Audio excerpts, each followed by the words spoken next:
social media rich. I got my family with me. Shan at Chantel Me Too. That's right.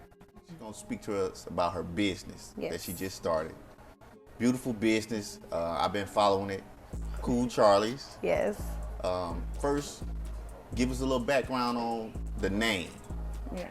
So the name Cool Charlie's, it comes from like the three strongest. I'm really big on foundation. So my dad's name is Charlie, my brother's name is Charlie, and my grandfather, who just recently passed, so his name is Charlie as well. So I'm like, let me go with my three pillars, and that's how it came from. And I'm like, cool, do I want to go with ice? Do I want to go with slush Charlie's? I'm like, no, because it's cool. And I just wanted to be something that it's an experience. So then I came up with Cool Charlie's. Like them some cool brothers right there. That's what's up. That's some cool brothers. You can't lose. You can't lose. 3 positive black men that influence your life to inspire something that, you know, that you can pass down.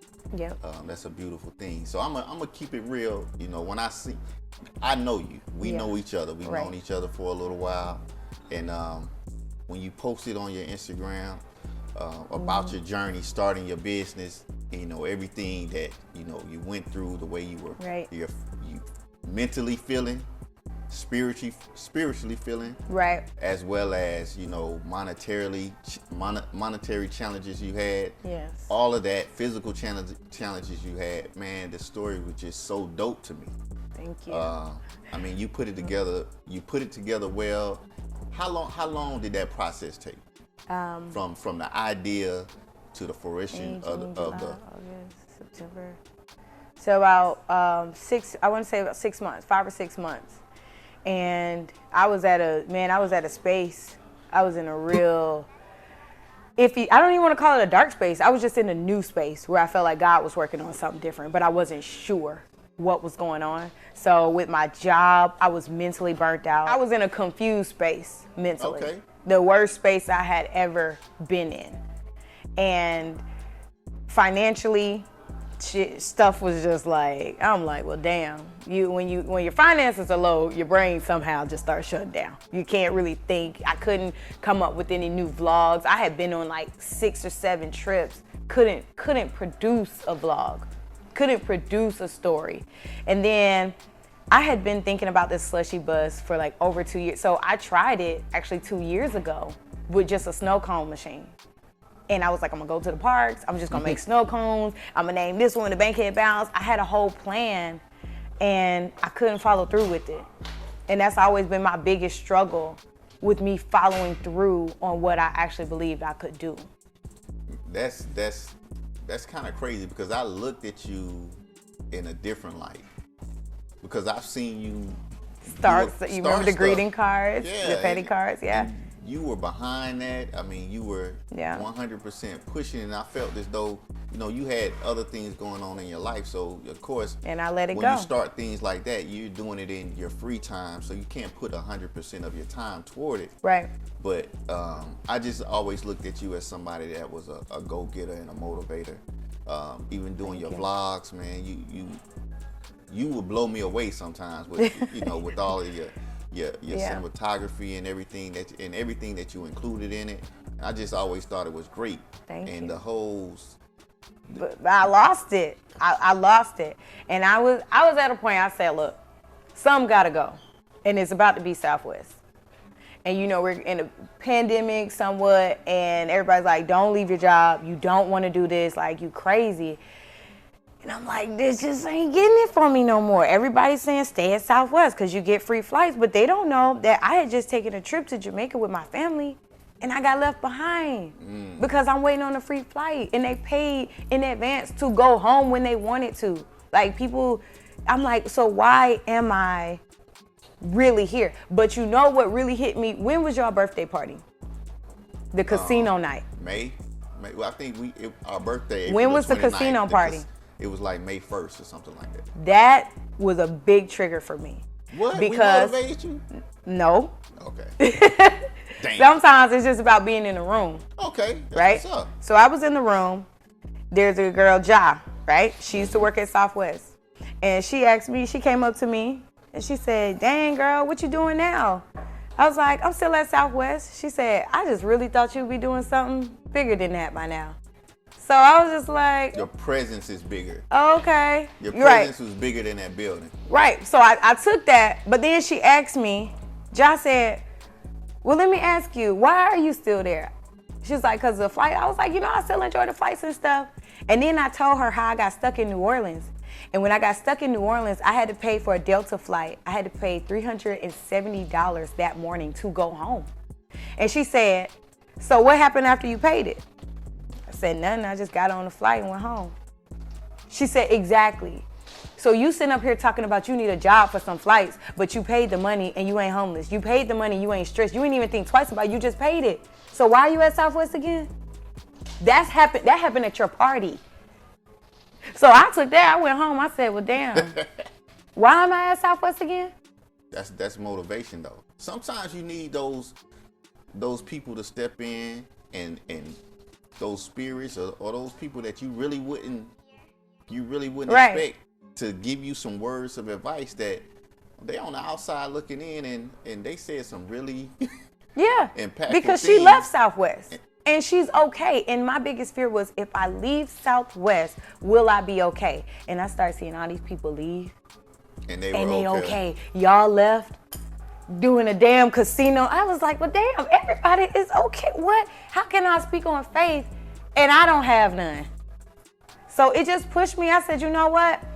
Bro, New Orleans is one of my favorite cities. When I go down there, if you've ever seen their party buses, they're school buses. They don't have the party buses like we have, the Sprinter vans and things like that. They're school buses. I seen it about 7 years ago. It's the craziest thing I ever seen. So never forgot it. That was my inspiration behind the bus. Okay. I said, I don't want that Kona Ice looking food truck or whatever, because my thing is going to be an experience. I'm going to be able to theme it out. Mardi Gras is coming up. When that comes up, I want it purple and gold. I want the lights. I want the music, the New Orleans bounce music. So many people love to just come on the bus sometimes and see how it works. When it's Christmas, when it's a birthday, it's a wedding, if it's an luau, I want to create an experience every time Cool Charlie's pulls up. That's what is going to make me different. So when that shit happened, I was just like, look, I got the idea. Don't really have the plan. My man wasn't for it, honestly. That was probably the toughest thing of this journey. I prayed, some shit fell through, and I said, it's go time. Let me ask you though, what made you, because that's the whole slushy idea to me would be kind of far-fetched in my mind. Yeah. To be honest, yeah. You saw the vision. I can see how your man might not have seen the vision, and the people around you might not have seen the vision. Right. Like, what put you in that mindset of, this is what I want to do? I want to do slushies. This is my. What was the reasoning behind that? Is what I'm trying to say. I wanted to do something different, but always around. Slushies have been around for a long time. If you look in Quick Trip, you look in Racetrack, like ain't nobody, you go there, Big Slurp, 7-Eleven, they're there, they've been there. Whether they've been popular or not, that's another thing. Daiquiris, when you go to New Orleans, no matter what time of the year. Because they always there. Exactly. You go to New Orleans, there's 50,000 daiquiri stores on every corner. And I said, this is what I want here. And as soon as I thought of it, hell, Slush ATL had popped up. I was like, oh, I'm doomed. And I'm like, people. Are they mobile? No, Slush ATL is downtown Atlanta on Edgewood. So is anybody realistically, locally in your life? No. It's just you? People, for the most part. There's another slushy truck out there. But it's like it ain't nah. But ain't still, doing it's it not a how lot I do of it. people No, it's not doing it anyway. It's not. So that lane is pretty much mine. Exactly. It's mine. It's my lane. I Yeah. gotta give you a salute on that, because again, even again when as I'm watching your video and you telling me about what you're doing, right? And I know at the end that the result is gonna be a positive result. Yeah. I'm still not seeing the vision as I'm. Do you understand what I'm saying? Like, I know. I mean, I understand. I know the ending of the movie, but I still am not. Because you are my boyfriend. You are my dad. You are my family. You are a lot of people that are close to me, they did not see it. And this is why when I came out with the vlog, people were like, well, damn, I didn't know you was working on it. It wasn't for nobody to work on. It wasn't for nobody to know. Because when you're trying to explain a vision to someone, when you look up in the clouds, that looks like it's so hard for people to see what you see sometimes. Mm-hmm. Like, you just have to That's real. Lay low and operate and work in silence. But I'll tell you this, though. Yeah. I may not have seen the vision. Yeah. But I know you believe. But I will support you in anything. You know that, Shane. I know you would. I wish you would have got at us. Because I would have came out one day, I would have, I'd have sprayed some paint or something. I don't know. I'd have pulled some seats out the bus or whatever. I know. So just know, always you got us here to You've to always, help in any way I always, Sante, I would say you and Dre have always supported me. But some journeys, you have to go on and let God just order your steps.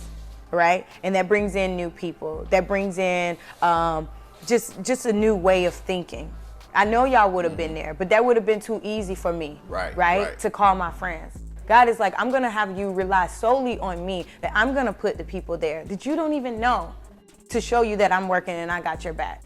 Man, that's what's up. I'm up. Yeah. We're going to wrap this up in a few moments, but I'm going to ask you, of course, we got my super director in the background, sure. AZ cameraman. AZ always got AZ. a question or two that he might want to ask. Anything you want to take away, because you don't know Shan like I know Shan. So from the outside looking in, what did you hear, or what kind of takeaway did you get, or what would you ask more of her to find out?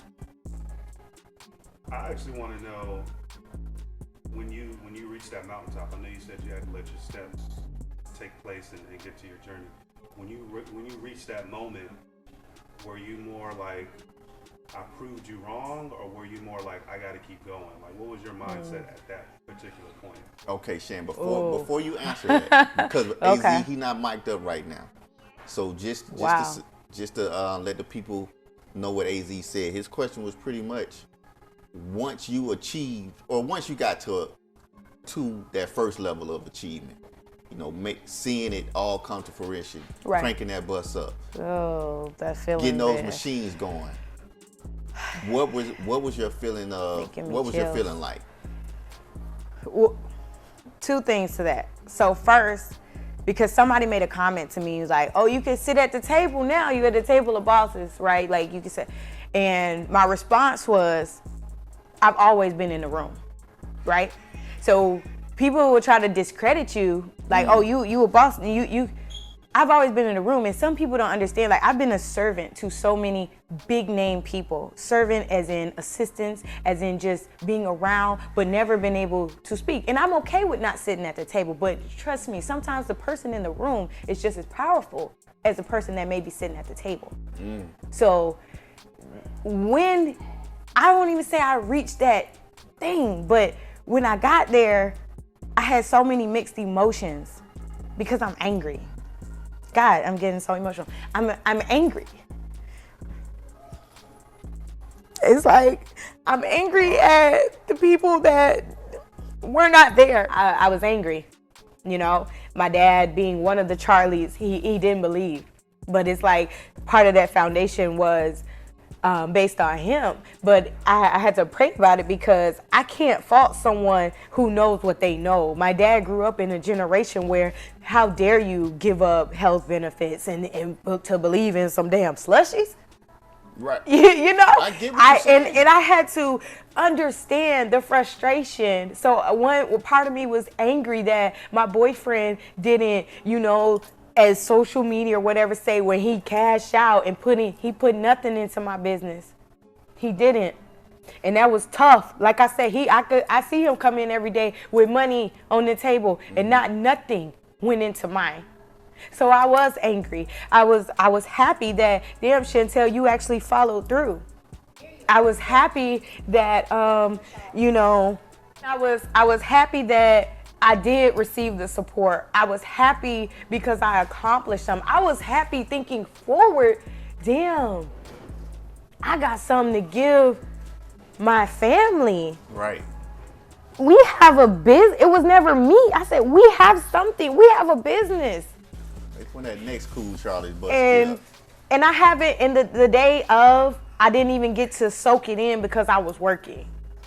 You know, so I get chilled every time I get on that bus, like, damn. I bet it's fun, though. It's a lot of fun. It looks like it's a lot of fun. Yeah, so to answer AZ's question, man, there's a lot of mixed emotions, and there's something I still pray on.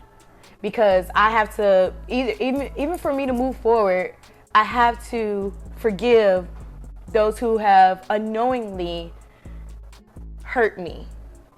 And just trying to get it from a different perspective. So, yeah.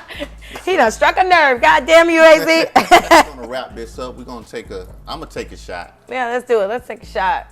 And we're here for a good time, not a long time. Not a long time, but I do want to thank you, Chantel, for coming through and enlightening us on your journey. It's inspirational. Again, it was way inspirational for me. Thank you. And anybody who can check it out on your IG, right? It's on Instagram. Like, check it out. Y'all will see me paint the bus. Y'all see when that was hard painting that damn bus. It looked doing the generator. A lot of females don't know how to operate a generator. Like, I can operate a gas that mug up. It's so many things that I thought were feminine that I know how to do now even. But y'all will see the journey. So follow the journey, follow the bus. I can't wait till you come out and get a slushie. Oh yeah, so they're candy top slushies. They will have layers to it, and it's an experience. I just want people to come and enjoy the experience of Cool Charlie's. We'll leave it at that, man. Yeah. Thank you again, Chantel, for coming out, hanging out with us. And Detox, we out, man. We out. Another positive day at the Detox family. Like cheers. That's the key.